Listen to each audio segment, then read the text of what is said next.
ওয়া বিল ওয়ালিদাইনি ইহসানা। আল্লাহর দ্বিতীয় অর্ডার হলো মাতা পিতার সাথে ইহসান করো, যেটা আজকের বাংলাদেশে বড় অভাব দেখা দিচ্ছে। আজ থেকে 30 বছর আগে যান পিছনে, পুরা বাংলাদেশে কোনো বৃদ্ধ নিবাস খুঁজে পাবেন না। কিন্তু এখন ঢাকা শহরের চারপাশে ডজনের উপরে বৃদ্ধ নিবাস হয়ে গেছে। কত বড় বড় শিক্ষিত লোকেরা বুড়া মা বাবারে বাড়িতে জায়গা দেয় না, ওই ওল্ড হোমে রেখে আসতেছে।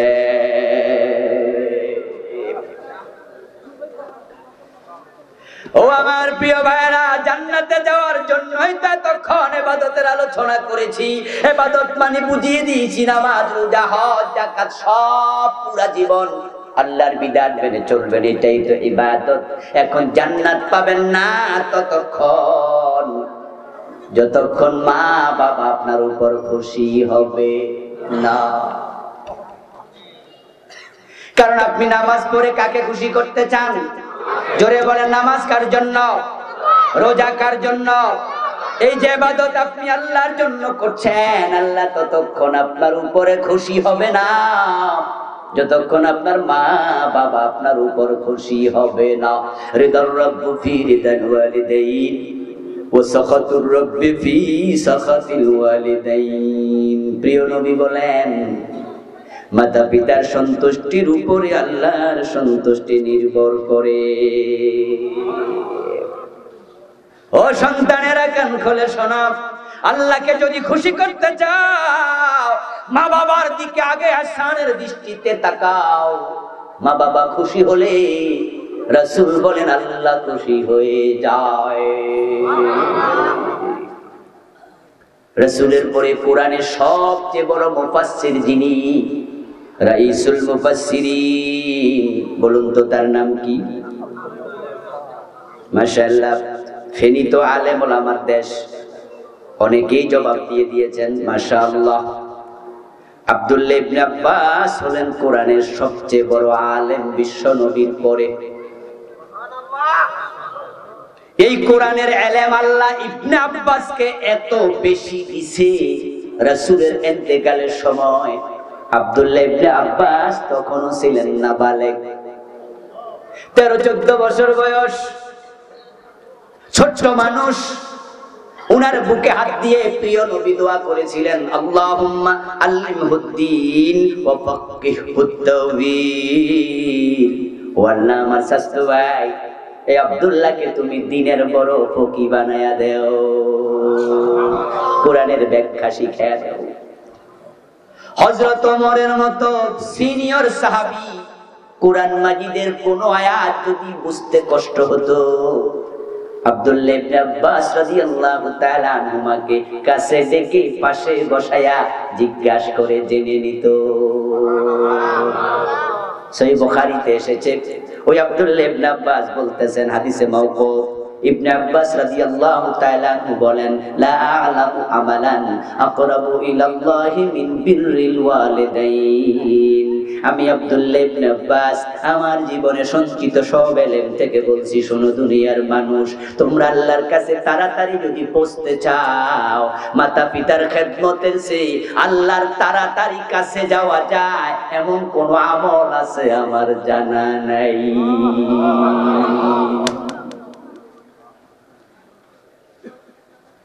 ও ভাই আমার, যে জান্নাতের জন্য ফজরের টাইমে ওযু করে শীতের বেলা মসজিদে গেলেন, জান্নাত কিন্তু মসজিদে নাই। 5 লাখ টাকা খরচ করে হজে গেলেন, জান্নাত কিন্তু ওখানে নাই। জান্নাত আপনার মায়ের পায়ের তলায়। ভুল ঠিকানায় দৌড়াইয়া লাভ নাই, ওগুলো লাগবে, এটা আগে বুঝতে হবে। আল জান্নাতু তাহতা আকদামিল উম্মাহাত, জান্নাত তোমার মায়ের পায়ের নিচে রেখেছে। ওদেরকে খুশি করে হজে যেও, ওদেরকে খুশি করে নামাজে যেও, ওদেরকে নারাজ করে কপালে দাগ ফালায়া দিবা, তোমার ইবাদতের দিকে রব ফিরেও তাকাবে না। কারণ তাকে সিজদা করার আরো কোটি কোটি মাখলুক আছে না নাই? তুমি মা বাবারে নারাজ কইরা তারে সিজদা দিতে তোমারে কইছে কে? তোমার রব তো তোমার উপর খুশি হবে না। قال النبي صلى الله عليه وسلم الوالد اوسط ابواب الجنه। ও মিয়া জান্নাতে তুমি ঢুকতে চাও, রাসূল বলেন তোমার বাবা হলো জান্নাতে ঢোকার সবচেয়ে বড় দরজা।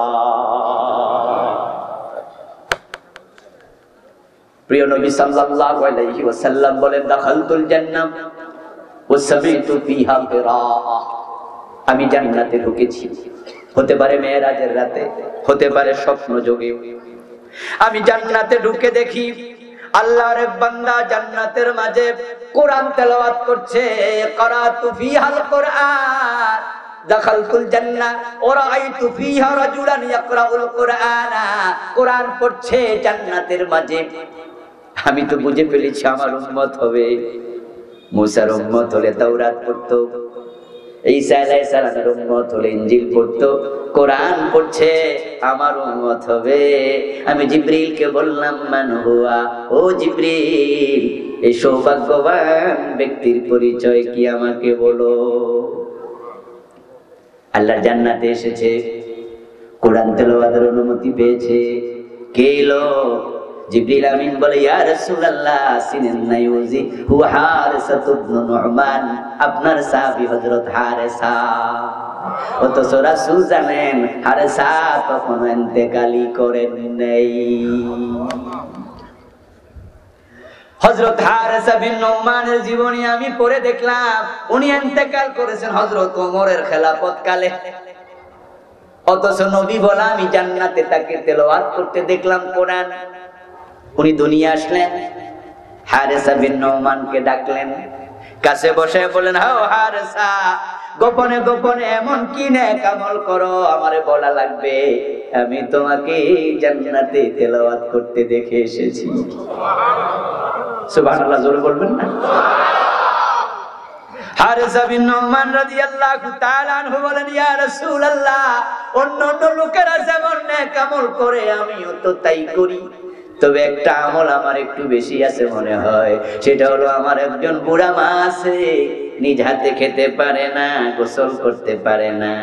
আমি আমার মাকে নিজ হাতে খাওয়াই, মাকে না খাওয়াইয়া আমি হারিসা কখনো খাই না। লোকজন আসলো, জবাব দিল ইয়া রাসূলুল্লাহ কানা বাররান নাস বিউম্মিহি।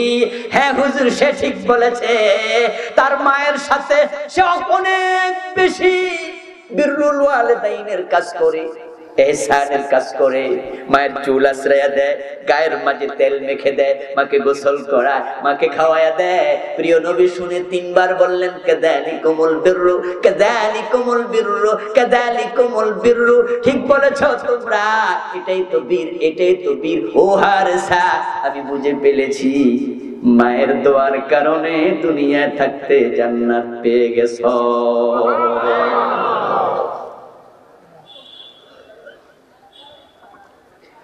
এক ব্যক্তি রাসূল সাল্লাল্লাহু আলাইহি ওয়াসাল্লামের কাছে গিয়ে প্রশ্ন করেন ইয়া রাসূলুল্লাহ মা হাক্কুল ওয়ালিদাইনি আলা ওয়ালাদিহি। আমি মা বাবার হক আদায় করার লোক, আমার মন আছে, মানসিকতা আছে, কিন্তু হকগুলো আমি জানি না। আমাকে একটু আপনি তালিকা বলে দেন কি কি হক আছে আমি আদায় করতে চাই। প্রিয় নবী কোনো তালিকা বললেন না, এক কথায় জবাব দিলেন হুমা জান্নাতুকা ওয়া নারুকা। তারাই তোমার জান্নাত, তারাই তোমার জাহান্নাম। এখন কেমনে কামাই করবা জান্নাতে সিদ্ধান্ত তোমাকে নিতে হবে। তাদেরকে খুশি করো, খুশি করো, খুশি করো। তারা দুজন খুশি হলে আল্লাহ খুশি হতে আর দেরি হয় না। এত সহজে জান্নাত পাওয়া যায়। এই দুজন যদি বাড়িতে থাকে তোমার ঘরে আল্লাহর জান্নাতই আছে। সেই মুসলিমের হাদিস। প্রিয় নবী একদিন খুতবা দেওয়ার সময় একটু রেগে গেলেন, রাগান্বিত হয়ে তিনি বললেন রবে মানফুহু রবে মানফুহু রবে মানফুহু। ওই লোকের নাক দুলায় মলিন হয়ে যাক, সে ধ্বংস হয়ে যাক। কাইলা ইয়া রাসূলুল্লাহ মান, ও নবী আপনি তো বদদুয়া দেন না, কিন্তু আজকে কার ব্যাপারে আপনি অভিশাপ দিচ্ছেন সেজন্য ধ্বংস হয়? রাসূল জবাব দেন, মান আদরাকা ওয়ালিদাইহি ইনদাল কিবার আহাদাহুমা আও কিলাহুমা সুম্মা লাম ইয়াদখুলিল জান্নাহ। আমি ওই উম্মতকে বদদুয়া দেই যে মা বাবা দুইজনকে বৃদ্ধ অবস্থায় পেয়েছিল অথবা একজনকে, কিন্তু তাদের সেবা করে জান্নাত পায় নাই, অথচ গড়ে তো জান্নাত ছিল। সে হতভাগা, তার মতো উম্মত আমার প্রয়োজন নেই। এই জন্য মা বাবার খেদমতে লেগে যাবেন। যাদের মা বাবা জীবিত আছে, আপনার মাকে খুশি করুন। কিভাবে খুশি করা যায় এটা আপনাকে বুদ্ধি করে বের করতে হবে। এমন মাও আছে এক বিড়া পান কিনে দিলেই খুশি। আসলে দুনিয়াতে মা বাবার মতো এত সহজে খুশি করা যায় এমন মানুষ আর একজন নাই। আরে ভাই, আপনি পীর সাহেব হুজুরকে খুশি করার জন্য ওনার বাড়িতে বড় কাঁঠাল নিছেন, একবারে 15 কেজি ওজন। আসার সময় হুজুরের 10,000 টাকার একবারে কসকসে 1000 টাকার নোট 10 টাকা দিয়ে দিচ্ছেন। মনে মনে বলতেছেন আজকে হুজুরের দোয়া সব আমি পাবো। কিন্তু হুজুর মনে মনে কয় গতকালকে আর এক মুরিদে 15,000 দিছিল, বেটা তুই কম দিলি। হুজুররা আপনি 15 পদ তরকারি দিয়ে খাওয়াবেন, আবুল কালাম আজাদ হুজুর আইছে ঢাকাতে, মুসাফির মানুষ, দোয়া কবুল হবে, 15 তরকারি দিয়ে খাওয়াইয়া মনে মনে ভাবতেছেন আজকে হুজুর এমনি দোয়া সব করে লাইব। কিন্তু হুজুর তো গত পরশুদিন 30 পদ দিয়ে আরেক মাহফিলে খাইছে, তো হুজুর মনে মনে কয় 15 পদ কম হইছে। অন্য মানুষকে খুশি করা খুব কঠিন, কিন্তু আপনার মা আপনার বাবা এত অল্প খুশি হয়ে যায়। আপনাকে বলেছে বাজান একটা লুঙ্গি কিনে আনি বাজার থেকে, আপনি যদি একটার জায়গায় দুইটা এনে দেন, দেখবেন আপনার বাবা হাতে নিয়ে কইব আয় হায় হায় একটা বেশি আনলি কেন, কিন্তু মনে মনে কয় আমার ছেলেটা কত ভালো। বাজার থেকে বড় মাছ কিনে আনবেন, আগে মাকে দেখাবেন, বাবাকে দেখাবেন। বাজার থেকে নিজের ছেলের জন্য আপেল এনেছেন, আঙ্গুর এনেছেন, কিন্তু আপনি এটা নিজের বউয়ের হাতে দেবেন না। যদি মা বাবা বাড়িতে থাকে আগে তাদের কাছে নেবেন, বলবেন মা আঙ্গুর আনছি নাতিরে লইয়া খাইও, দেখবেন মা কলিজা ভরে দোয়া করবে। মা বাবার নিয়ে ভাগাভাগি করবেন না, সাবধান। এই নেগেট কাজ, নিকৃষ্ট কাজ, এমন নেগেট কাজ করা হারাম হারাম হারাম। 10 দিন 9 দিন যাওয়ার পরে সিগন্যাল দেয় কালকে খানা শেষ, ওদের কলিজা ফেটে যায়, তুই আমারে নিয়ে ভাগাভাগি করো, অথচ তোরে 9 মাস 10 দিন পেটে রেখেছি, কত কষ্ট করেছি, কাউকে কষ্টের ভাগ। 2 বছর তোরে দুধ খাইয়েছি, কষ্টের ভাগ কাউকে দেই নাই। 3 বছর 4 বছর তোর পায়খানা প্রস্রাব 2 হাতে ধুইছি, কাউকে ভাগ দেই নাই। আজকে তুই কস মা কালকে খানা শেষ, সিগন্যাল দেস। 3 জন সন্তান মাকে নিয়ে বাবাকে নিয়ে 10 দিন ভাগাভাগি করছো কেন রে, কেন? তবে এটা হ্যাঁ এক সূত্রে যায়, 3 সন্তান বলে আমি খেদমত করতে চাই, তুমি একা যদি খাওয়াও সব দোয়া তুমি নিবা, এটা চলবে না, তা আমাদেরকে দিতে হবে।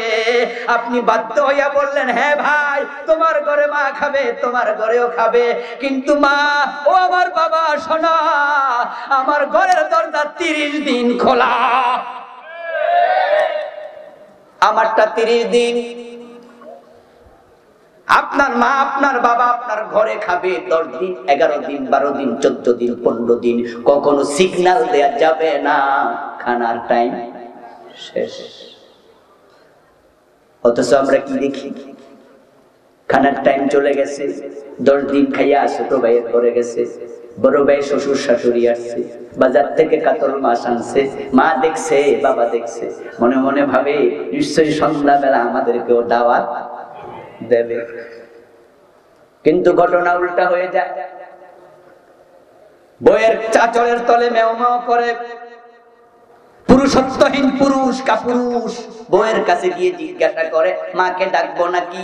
বউ ভেংসি কেটে কইয়া দেয়, পরশুদিন খানা শেষ হয়েছে, আবার কিসের ডাকাডাকি?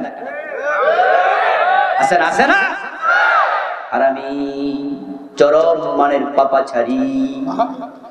ওই বউয়ের কথা শুনে মাকে আর ডাকলো না। অথচ মা বাবা ওই ঘরে আজকে তাড়াতাড়ি খাইতে যায় না।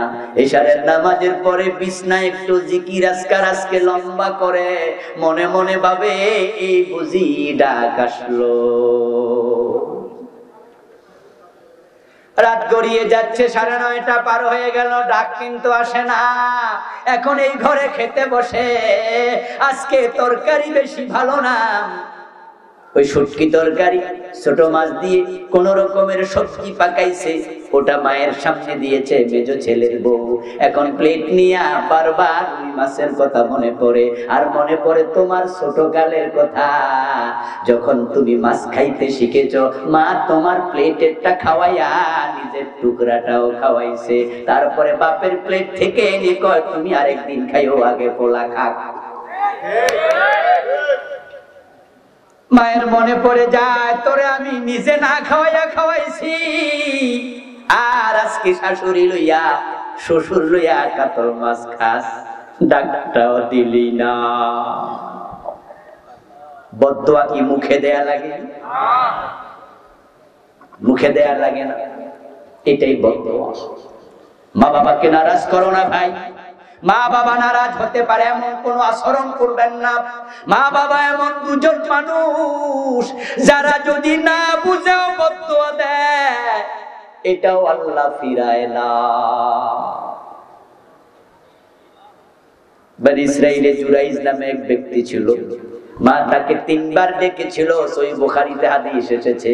সে ঘরের ভিতরে নামাজে দাঁড়াইছে দরজা লাগাইয়া, মা বাহিরে বলে জুরাইজ। নামাজের ভিতরে থেকে জুরাইজ মনে মনে ভাবে নামাজটা সারি কেমনে, জবাব দেয় নাই, চলে গেল। মা আবার কিছুক্ষণ পরে এসে ডাকে, জুরাইজ দরজা খোল, কথা আছে। ছেলে জবাব দেয় না, আবার নামাজে আছে। 3 বার ডাকার পরে মা কয়, ছেলে আমার কথার জবাব দেস না, যেন বেবিচারিণী নারীর চেহারা না দেখে তোর মৃত্যু না হয়।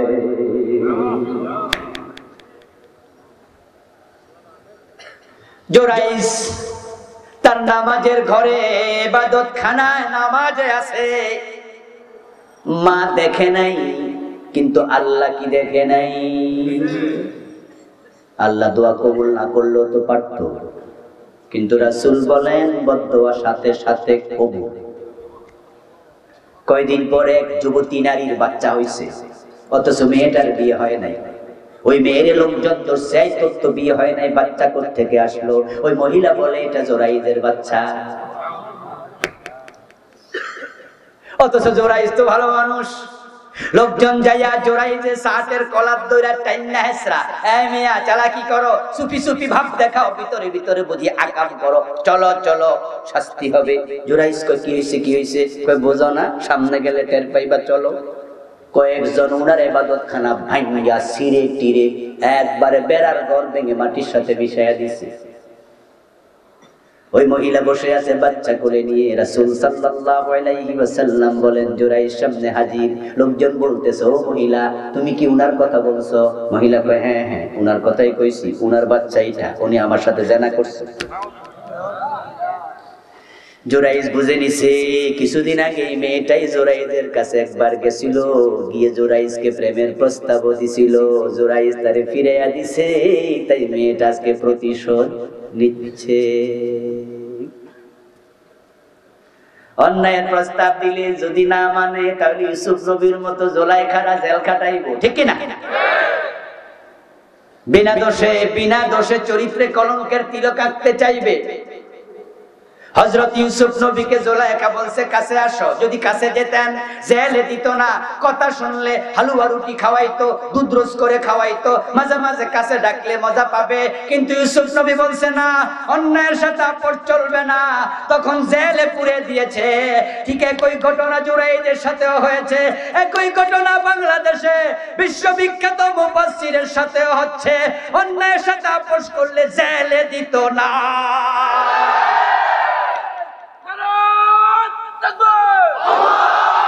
আমার ভাইরা 40 বছর তামাম পৃথিবীতে কোরআনের দাওয়াত দিল, উনি নাকি দর্শন করছে, ওই মামলার আসামি হইছে। এরপরে শাস্তি যা দেয়ার তোমরা দিও।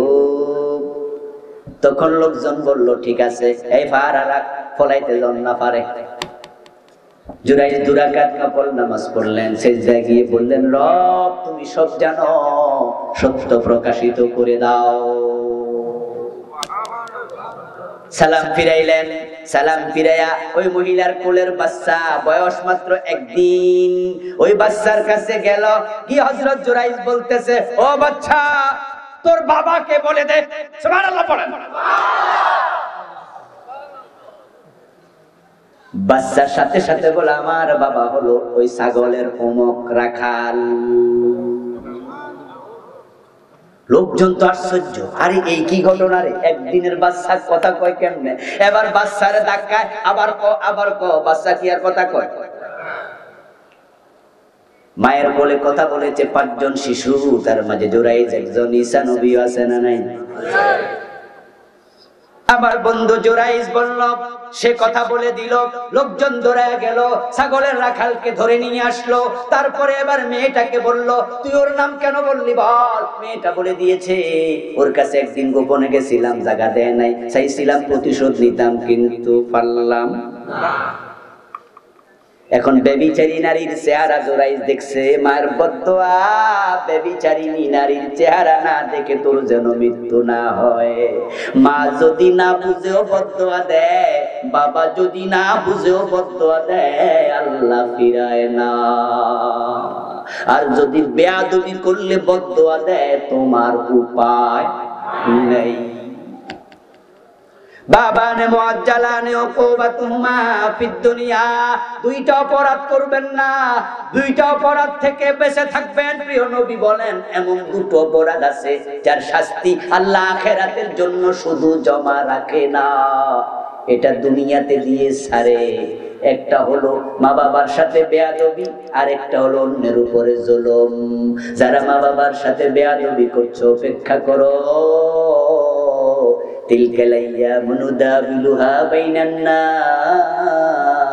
আল্লাহকে আমি মানুষের মাঝে দিন এমনি ঘুরাই। আজকে তুমি ছেলে, কালকে হবে বাবা, আজকে তুমি বধূ, কালকে হবে শাশুড়ি। আজকে যে আচরণ করছ, তোমার সন্তান সেটাই ফিরাইয়া দেবে। এই জন্য দুনিয়া থেকে, দুনিয়ার কলঙ্ক থেকে বাঁচতে চান, দুনিয়া আল্লাহর গজব গজব থেকে বাঁচতে চান, আজকে যে মাপসায়া নেবেন যারা বেয়াদবি করে ফেলেছেন। আর যাদের মা বাবা মরে গেছে, তারা বেশি বেশি দোয়া করবেন। আর যারা আছেন ভালো মানুষ, তারা সবসময় এমন ভাবে চলবেন যেন মা বাবার সাথে কোনো বেয়াদবি না হয়। তারা যা বলবে শুনবেন, যা বলবে শুনবেন, যা বলবে শুনবেন, তাদেরকে খুশি করবেন। তাদের উপরে বউকে কখনো প্রাধান্য দেয়া যাবে না। একজন সাহাবী এসে বলেন, ইয়া রাসূলুল্লাহ, ইন্নালি মালান ওয়া ওয়ালাদা ওয়া ইন্না আবি ইউরিদু আন ইয়াহতাজা ইলা মালি। ও রাসূল, আমার বাবা মা আছে, আমার বাবা বারবার টাকা চায়, আমার টাকাও আছে, আমার ছেলে মেয়েও আছে, এখন আপনি একটু বলে দেন কেমন দেব, কত দেব বাবারে। রাসূল বললেন, আনতা ওয়া মালুকা লিআবিক। ও মিয়া, তুমি তোমার মাল সবটাই তো তোমার বাবার। এর মানে যতক্ষণ চাইবো ততক্ষণ। মাকে কান্দে নিয়ে ইয়ামান থেকে হজ করেছে, আব্দুল্লাহ ইবনে ওমরকে প্রশ্ন করলো কাবা তাওয়াফ শেষ করে, ও আব্দুল্লাহ ইবনে ওমর, আপনি দেখেন আমার কাঁধে মা, ইয়ামান থেকে এসেছি, আরাফায়, মিনায়, মুজদালিফায় সব কাম শেষ, এখন কাবা তাওয়াফ করেছি মাকে কাঁধে নিয়ে। আতারানি জাযাইতুহা ক্বালা লা ওয়ালা সাফরাতুন ওয়াহিদা। ওই ইবনে ওমর মা কাঁদে, যত হক মার আছে আমি আদায় করতে পেরেছি কিনা বলুন। আব্দুল্লাহ ইবনে ওমর রাদিয়াল্লাহু তাআলা আনহু জবাব দেন, এখনো তোমার জন্মের সময় মা যে একটা জোরে চিৎকার দিছিল ওইটার হক আদায় হয় নাই। এজন্য তাদের সাথে ইহসান ইহসান ইহসান, তাদেরকে খুশি করুন, আল্লাহ খুশি হয়ে যাবে। আল্লাহ তাআলা আমাদের সকলকে আল্লাহর ইবাদত করে, মা বাবার প্রতি ইহসান করে, আল্লাহকে খুশি করে আল্লাহর জান্নাতে আজকে সামিয়ানা যেভাবে বসে আছি একসাথে যাওয়ার তৌফিক দিন, বলেন আমিন।